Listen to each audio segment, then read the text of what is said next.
Hi everyone, we just want to tell you about something that we are doing here in Israel and that we'd like to invite you to take part in probably about 2 times each year. We host a group, people that come from all over to Israel to spend a week with us, and part of that week is studying the scriptures together, worshipping together, going to places together and meeting people. So if you want a kind of a trip to Israel that's going to be very different from a regular bus tour and going to sites, your sites are going to be people, meeting people and hearing their stories. Tell us about it, And that's why the week is called the Now Week, right? It's No Ordinary Week. Now stands for No Ordinary Week, and we would like to take some time with you to do it differently, to give you a different experience of Israel. To go, even when we go to places, and we do go to places each day, these would be places which are off the tourist map. We will mainly meet people, which is very much the thing about building up a relationship. And we would dedicate each day during the week. We would dedicate the first half of the day until about 2 or 3 hours. We would dedicate for studying the scriptures together, and then all the sites that we will be visiting afterwards, they would have a connection with what we have been learning. So getting to know the land, getting to know the people, getting to know the Word of God in a whole different approach. And getting to know God in a whole different way too. And one of the main things, or central things to our time together is worshipping together. And you might sort of think, well, how can you do that as an Orthodox Jew and a Christian? Well, believe me, you can. And I feel God's pleasure very much when we do that together. So it's a really wonderful thing. So we invite you to come. Yes. And keep track on when the dates are, and you can contact us. You're all invited. God bless you all. Thank you very much. All. Bye.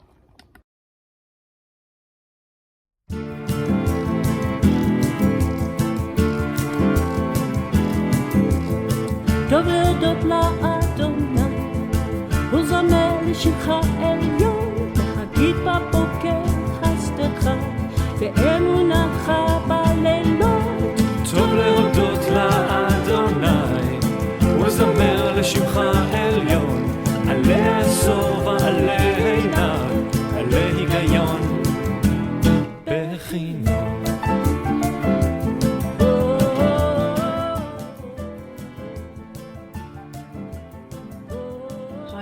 It's good to be back with you, and we are continuing on our journey here in Isaiah 62, and we will be focusing on verse 7.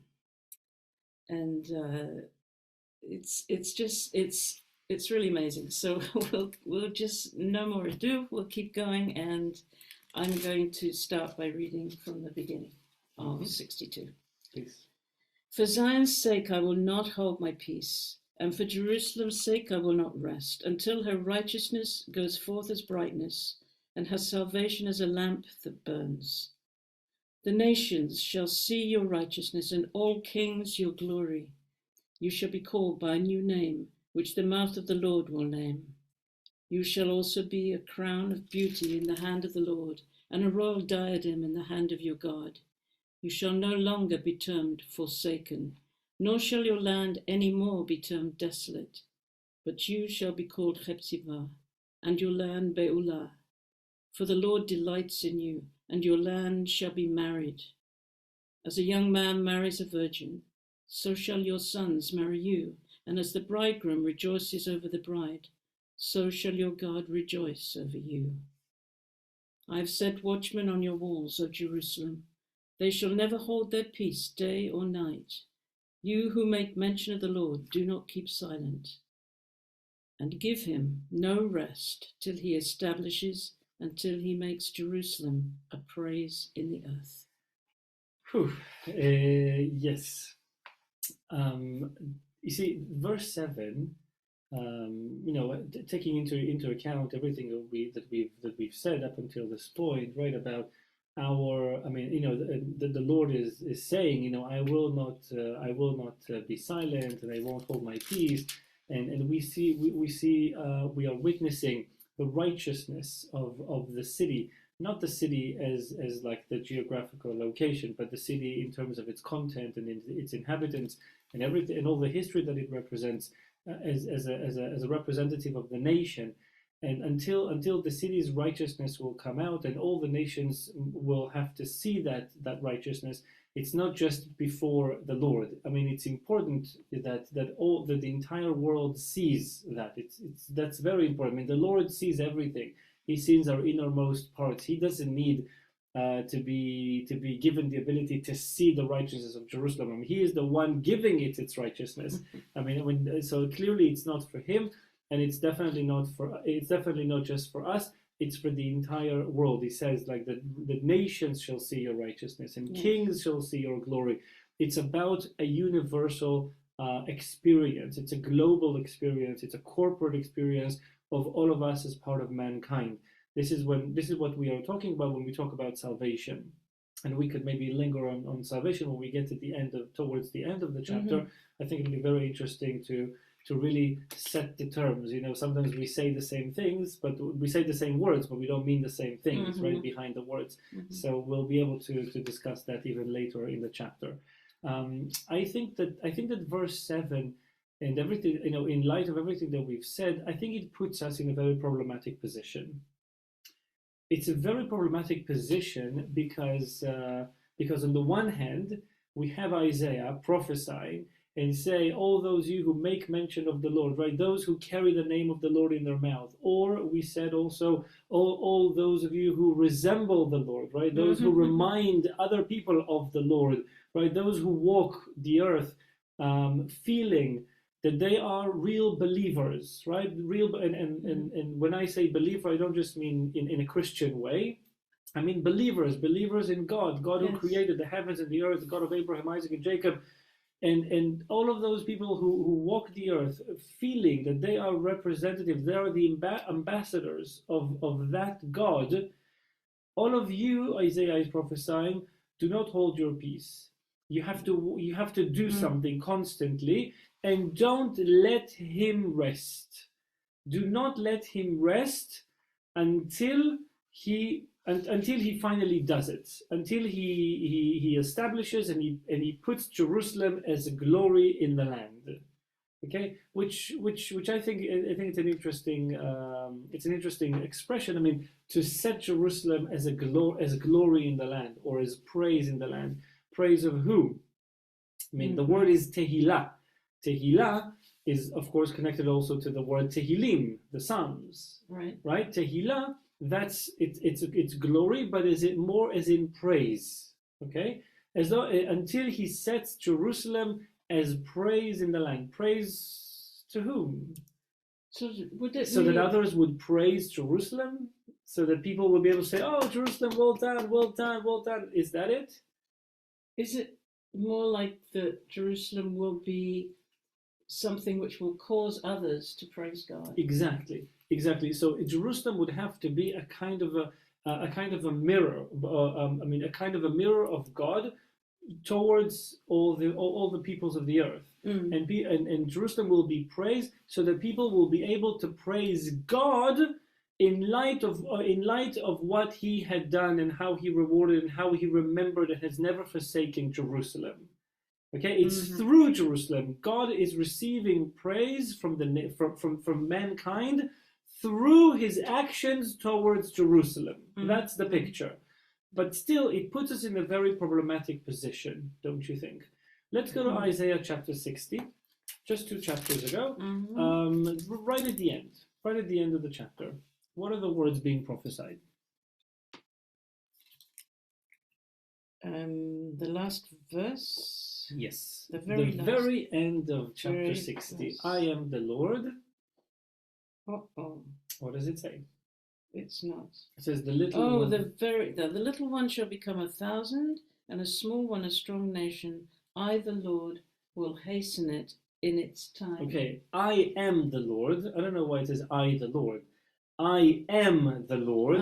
It's. I mean, God is making a statement here. Okay, I am the Lord, right? We know what that means. We know what it means when he says that. It means I am the Lord, but he rules out any other option. Okay, and just as I am the Lord, just as that is the truth, the ultimate truth on earth, then the following has the same power of being true. So it's I am the Lord. I am the Lord. In its time, I will hasten it. In its time, I will hasten it. Now, what is that all about? Well, in its time, I will hasten it. I will rush it. I will make it happen quickly, as fast as possible.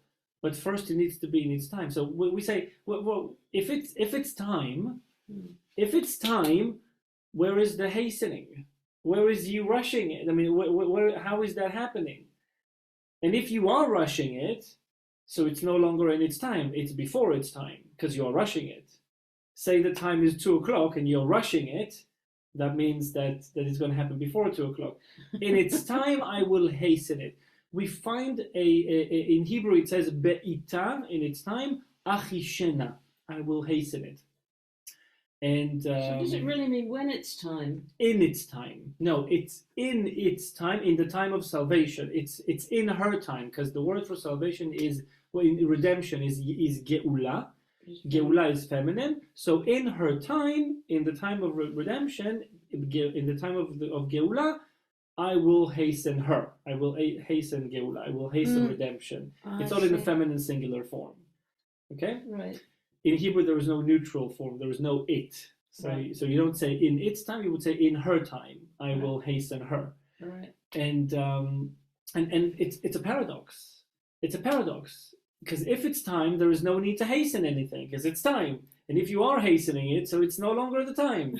And we're finding ourselves in a paradox. And that's really, and well, of course, not to God, but for us, it's a paradox. I mean, it's hard for us as finite beings, creatures with an end, human beings that one day will no longer be here, and carrying an infinite spark inside of us, carrying an infinite soul inside, but still in an earthy body, a body which will die someday. It's very hard for us with our limited capacity of brain cells to understand infinity. It's impossible for us to understand infinity. A finite being cannot relate to infinity in its full sense.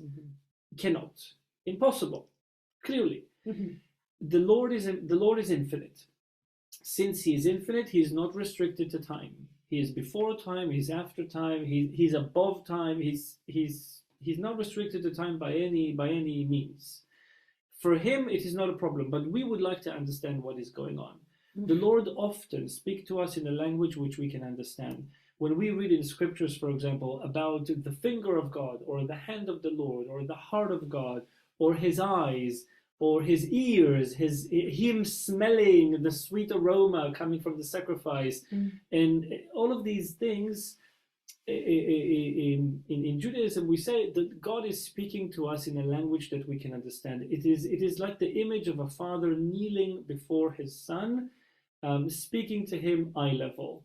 Okay, in a language that he can understand. It's not really the case that God has a pair of eyes like we have them. He doesn't really have ears, and he doesn't really smell like we smell. He doesn't really have a finger, or let alone 10 fingers, or a hand. These are all images for us to be able to relate to him, because we are finite beings. We have no ability to go beyond our need to imagine and to give size and color and texture and time. We live by those dimensions, and he's only giving us an opportunity to understand him in those dimensions. That's really what we are witnessing. And here as well, because we read in its time I will hasten it, we'd like to know, okay, so how can I still understand it? Right. What's going on? And I think that this puts, verse 7 in chapter 62, as we started saying, it puts us in a problematic position because the prophecy is, do not let him rest until he does it. Do not let him rest until it's all completed and done. But Isaiah prophesied at the end of chapter 60, in its time I will hasten it. It has to be the time. So why am I being asked, or why are you, as the nations, why are you being asked to not let him rest? Do not let him rest. Push it until make it happen. But the Lord said in its time. Let's even add another conflict to the whole thing. Okay, let's go to Song of Songs. Yes, I was just thinking. Right?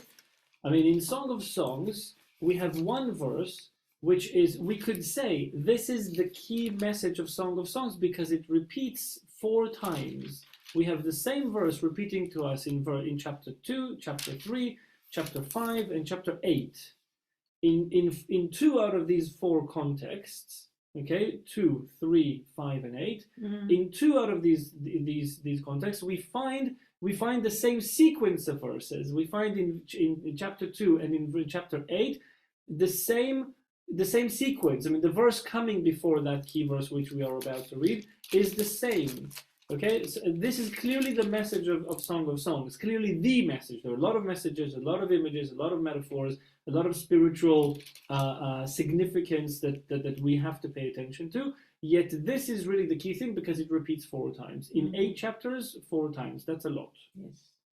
Let's please read chapter 2, verse 7. I charge you, O daughters of Jerusalem, by the gazelles or by the does of the field, do not stir up nor awaken love until it pleases. Okay, let's set the scene and talk about language. I charge you, O daughters of Jerusalem, you said in the gazelles. I understand why the translation picks gazelles. The word for a gazelle is a deer, or a deer is tzvi. And gazelles are, a gazelle is tzviya. Okay, tzvi and tzviya. Now, the gazelles should be something like tzviyot. Okay, tzviyot. We don't really say it, but let's just say that we would say it. It'll be tzviyot. The word is not tzviyot. The word is tzvaot. Tzvaot. Tzava, very similar to tzvi, which is a deer. Tzava is an army. Yes. Tzava is an army or military. Okay, or sometimes this word is also being translated as the hosts, like the hosts of heaven, right? The Lord of hosts, yes. Adonai Tzevaot, armies, the Lord of armies. Okay, I charge you, O daughters of Jerusalem, by armies or by the does of the field. Okay, it's not the gazelles and the does. The does, these are like, it's another kind of a deer, right? It's the female deer. It's a female deer. So what? So the gazelle is? I thought a gazelle is a female. It's slightly different. It's not a deer. Okay, but okay, and it's a Bambi. It's so it's, but we're not looking. We're not reading about 2 types of animals here. We don't have a gazelle and a deer. We have an army and a deer. Yes. Okay, and a deer, like the deers of the field. Why? What do you mean army and the deer? And we've said it before. We said that the daughters of Jerusalem, the nations, they have an ability to choose what is going to be my contribution to this thing called Geula, redemption. Am I going to contribute by using an army and push the Jewish people to their land by force, because that would definitely rush redemption? Or am I going to choose to be the daughters of Jerusalem to help the Jewish people find their beloved, tell him that they are lovesick, and help them return to their homeland? Because I understand, as a Gentile, I understand that the picture is about the people living in the land, keeping the word. If I take the first 5 books of Moses seriously, and I really read it carefully, this is what God is saying. I want you in the land. I want you to keep my word. That's it. It's about the people being in the land, keeping the word of God. This seems like the ultimate thing. And God has chosen the Jewish people for the sake of the world to do that. It's not that they are under the spotlight. It's not that we are under the spotlight in all of this, and it's all about us. It is not about us. It's about you. It's about the nations. It's about the non-Jewish people needing to be redeemed through this. We are carrying this for the sake of the world. At the beginning, when God created the world, there was no chosen people. For 2,000 years, God had his relationship with mankind with humanity equally. Let's put it this way. It's not about equal. Equal is not really the right word, but all human beings. Yeah. And it didn't work. The flood, and you read it from from 1 to Genesis 11. It's all there. And only then the choice of Abraham was made. Why? Because it didn't work to do it with entire humanity. So God said, I'll choose one. There will be a nation that comes from him, and they'll do it for the sake of everybody. But it's not about us. It's about the world. It's about God and his and all of his children, all mankind, and all living creatures, and it's all about that. Now, and the nations, the daughters of Jerusalem, they have an ability to choose. How are they going to help this picture be completed? By armies, or by being like the does of the field, gentle, soft, running quickly, moving, active. We have a lot of deers around here. I mean, we see that. Always moving. I mean, where are you going? What do you do? We're so busy. I mean, always moving and moving and moving. And the daughters of Jerusalem can choose what are they going to be like, and it corresponds with that very. I mean, I charge you, daughters of Jerusalem, whether you choose to use the armies, whether you choose to be like the does of the field. In any case, whatever you choose, it's like do not, but it's like a threat. It's like a threat. If you awaken and stir the love until it pleases. It's like if you do that, catastrophe will happen. Okay? Do not think that you can rush it. Okay? The bride is saying to the daughters of Jerusalem, don't think you can rush it. It needs to happen in its time. In its time, I will hasten it. We can't go into God's timeline. We can't. And by the way, this has been an enormous point of conflict amongst people amongst Jewish people in the late 1880s, when the Zionist movement began to be developed. It was an enormous point of conflict because there were those people like Benjamin Herzl, Theodor Herzl, who the visionary of the state, and he wanted to push a Jewish state. Now we don't have any room in Europe anymore. He was from Vienna. He saw anti-Semitism. He said we have to work hard in order to make sure we have a home wherever. He didn't quite care that it'll be in Israel, but wherever we need to have a home. And there were all those religious Jews, Orthodox Jews, all those rabbis, and I'm saying it with a lot of respect, but they said, do not stir up the love and do not awaken it before it pleases. This must be a divine process. If we interfere with the divine, catastrophe will happen, calamity will happen. We have to go. We have to wait. It'll be us being taken on wings of eagles. It's not going to be something that we need to initiate, because we see that in its time I will hasten it. They changed their minds after everything that happened in Europe in the Holocaust, and then everybody agreed. Okay, we have to have a place, but we needed that to wake up. Most of the Jews, when the Holocaust was taking place in Europe, there were already Jews in Israel, in Zion. There were already fighting against the British Mandate and the White Paper and all of that, but there were already Jews. But if masses of Jews would have come, then that would change. That would have changed the whole interaction with the British Mandate at that time. This is an enormous point of conflict. Okay, and even the word that I'm saying right now, there will be people, Jewish people, who would say, no, that's not the way to go. We have to wait. It's a huge point of conflict. We have to realize that. So how are we being told, don't let him rest before he does it. When we clearly see that in its time I will hasten it, and we also see, I charge you, O daughters of Jerusalem, by the does of the field, by the armies, do not do that. Yet how do we balance it? How do we balance this prophecy in Isaiah 62? Don't let him rest before Jerusalem is glory in the land. Okay? Yeah. This is in chapter 2, but we also, if you go to chapter 3 and chapter 5 and chapter 8, you will find the same thing. I'd like to add a little bit more. Okay, I know that we're kind of like it's becoming longer, but this is it's a gold mine, I think. Yes. Let's read the one verse before verse 7 in chapter 2 of Song of Songs. Oh, sorry. His left hand. His left hand, okay, it's chapter 2 in Song of Solomon, verse 6. His left hand is under my head, and his right hand embraces me. Okay, now let's go to chapter 8. Yeah. And read verses 3 and 4.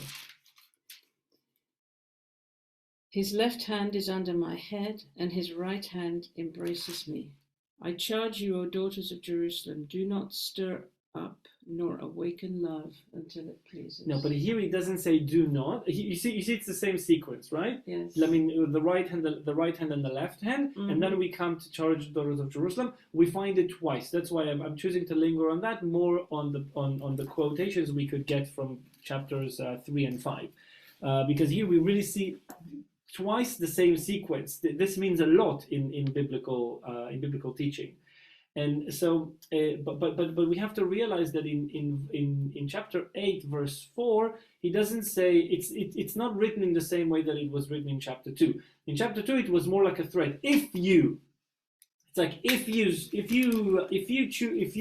stir up the love or awaken love before it pleases, like if you, then something terrible will happen. It's like a threat. Here, it's not a threat. It's not an if structure. It's a what structure. It's like, why would you?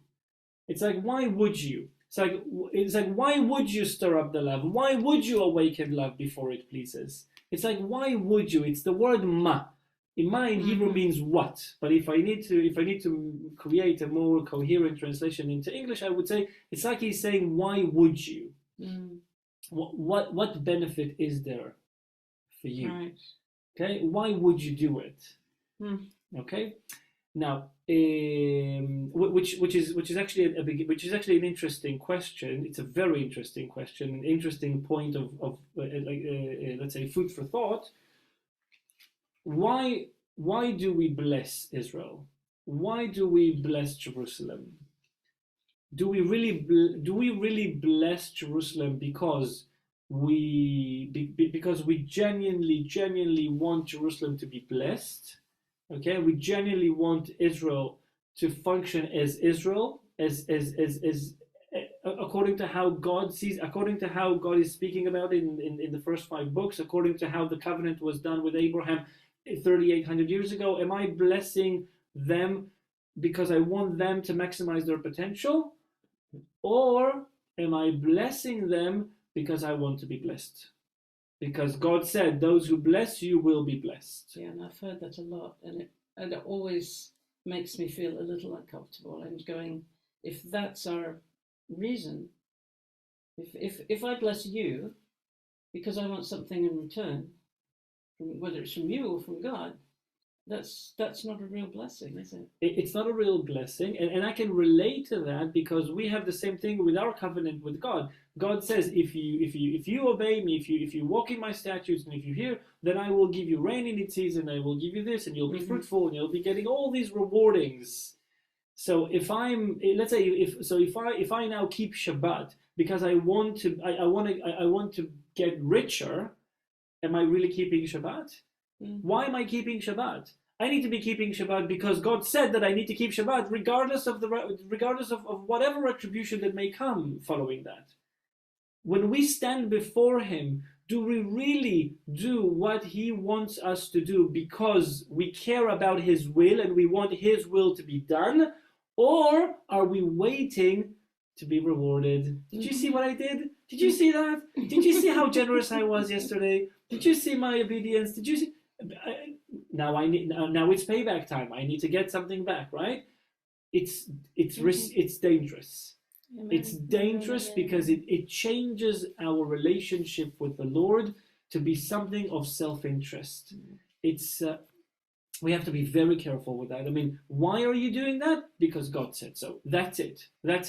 Whatever. I mean, if we have promises and for everything, that may come following it, so be it. I mean, fine. But that's not the reason why I'm doing it. I'm doing it because God said I should be doing it. That's so here when he says, like, why would you stir up the life? Why it's like the bride is saying she's a bit suspicious. I charge you. She's not even referring to the armies or those of the field in chapter 8. She's not concerned about that. She's concerned about the interest, the motivation. Now, looking at the left hand and the right hand. The left hand is in Judaism. The left hand represents judgment and righteousness. God is a judge. That's the name Elohim. And the right hand represents mercy, forgiveness, and love, miracle making. God going against the rules, against what is right, and giving us something extra. And this is a representation of the name Lord. Okay, Elohim and the name Lord. There are different names, different attributes, different kinds of leadership of God, different kind of relationship that we have with these names. Not the same. We even use them in prayer differently. When we want something, when we want His righteousness, we use Elohim. That stirs righteousness. That stirs justice. Him as a judge. When we want to be forgiven, we wouldn't use the name Elohim. Again, not a good idea. So his left hand is under my head, but his right hand embraces me.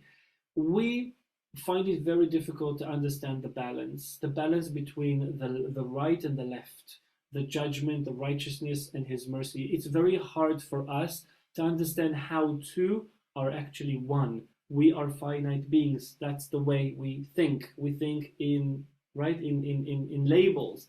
Either it's two or it's one. Mathematically, it's impossible for two to be one. I mean, it's not that doesn't work. That it's a representation of that challenge. Yet it is coming to us in Scripture. Scriptures teach us it's not only up to your own kind of understanding. It's not up to your finite ability to think about things. It's about His infinite plan for His people and for His covenant with the land and all of that. And I think that the challenge that we are facing in verse 7 of chapter 62 in Isaiah, the challenge there is the prophecy here is deal with what you are facing with the tools you have in your box of tools.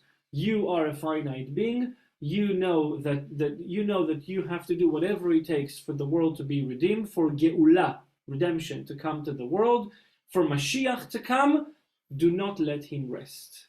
Do not let Him rest. You have a finite box of tools. Okay, you don't expect to be an angel. Don't expect to become a heavenly being. You are not. That's why it's okay to not let Him rest until Jerusalem is a glory. Yet, always remember that in its time I will hasten it. It needs to happen in God's timing, but that doesn't mean that we are not allowed to work as hard as we can and to fast for 3 weeks and to not hold our peace for the sake of Jerusalem. It takes a fine balance between the way we experience it and the way we know that He is experiencing it. We cannot be experiencing it like He does. We cannot. He's God. We're human beings, and it's only respectful to say that. We're not making ourselves to be like Him, and we're not making Him to be like one of us. We're different. He is the Father. We are the children. So it's just an opening. It's just I feel that it's just an introduction to think about these questions in our faith. So that's verse 2nd. Thank you so much, Gil. That's amazing. Okay, well, we'll say goodbye for today. Thank you. And, Thank you, everyone. See you next time. Keep the prayers. Yeah.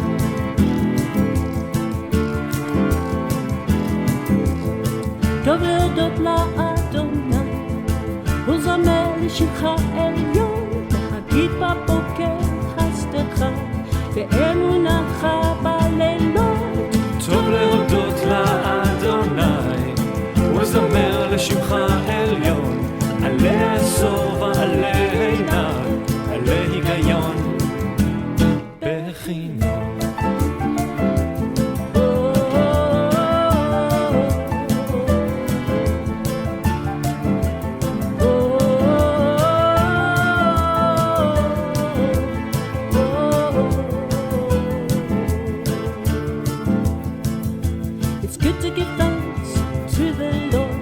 Praises to your name, almost high, declare your steadfast love in the morning, and your faithfulness by night.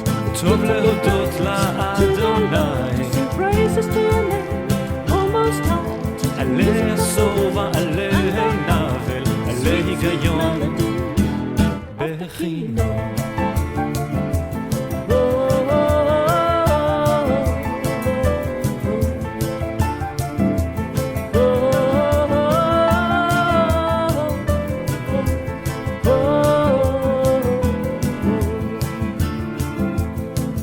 שימחתני אדוני בפעולך, במעשה ידיך אענה. מה גדלו מעשיך, אדוני מידם כל מחשבותיך. טוב להודות לאדוני, ולזמר לשמך עליון, להגיד בבוקר חסדך, ואמונתך בלילות. טוב להודות לאדוני, ולזמר לשמך עליון, עלי עשור ועלי עיניו, עלי היגיון בחינוך.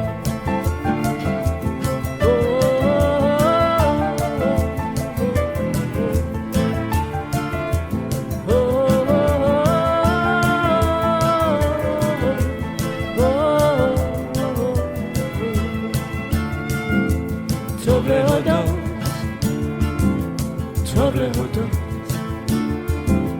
טוב להודות.